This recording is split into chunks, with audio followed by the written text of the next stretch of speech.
नमस्कार.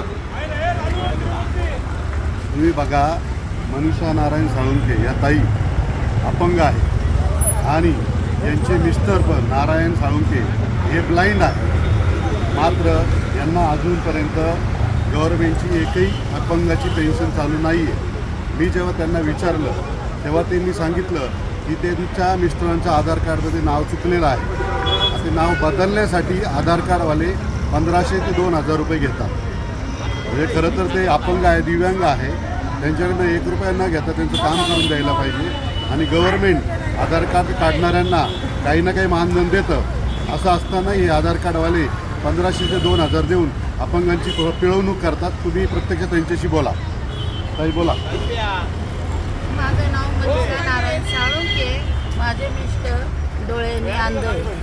पण जिथं जावं जिथं आधार कार्डाचे नाव चेंज करायला काही ना काही 1500 2000 असे पैसे मागत आहे. कधी 1200 म्हणते, 1000 म्हणते. कुठून आणायचे मध्ये असं याच्यावर दुकान चालतं.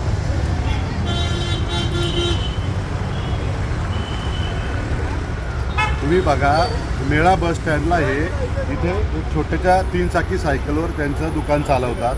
पानटपरी म्हणा किंवा काहीतरी वस्तू विकायचं काम करतात. आणि अशा लोकांकडनं हे आधार कार्डवाले 1500 ते 2000 रुपये घेतात. खरं तर हे चुकीचं आहे. यांच्यावर गुन्हे दाखल व्हायला पाहिजे. पण जेव्हा त्यांच्याशी मी चर्चा केली, आता माझं आधार कार्डवाल्याशी बोलणं झालेलं आहे आणि त्यांना आम्ही प्रहार जनशक्ती पक्षाच्या माध्यमातून त्यांना नाव चेंज करायचे, त्यासाठी गॅजेट बनवावं लागेल. नाव चेंज करण्याचं गॅजेट बनवायला 100 ते 200 रुपये खर्च येतो. मात्र अशा परिस्थितीत हे आधार कार्डवाले दिव्यांगांना त्रास देत आहे, त्यांच्याकडे पैशाची मागणी करत आहे. तर आम्ही प्रहारच्या माध्यमातून त्यांना आता ते गॅजेटचे जे 100-200 रुपये लागतील ते आणि आधार कार्डवाल्याकडनं त्यांना फ्रीमध्ये आधार कार्ड काढून देणार. पण मला ह्या आधार कार्डवाल्यांना इशारा द्यायचा आहे आणि एक प्रेमाचा सल्लाही द्यायचा आहे का तुम्ही लोकांकडनं पैसे घेतात, गोष्ट ठीक आहे, चांगली नाहीच आहे.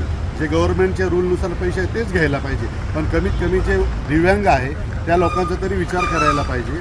कमीत कमी त्यांची परिस्थितीचा तरी विचार करायला पाहिजे. आणि त्यांचं काम जो गव्हर्नमेंटचे चार्जेस आहे ते चार्जेस घेऊन करून द्यायला पाहिजे. आता प्रहारच्या माध्यमातून आम्ही त्यांना आधार कार्ड काढून देऊ. धन्यवाद. जय हिंद, जय महाराष्ट्र, जय प्रहार.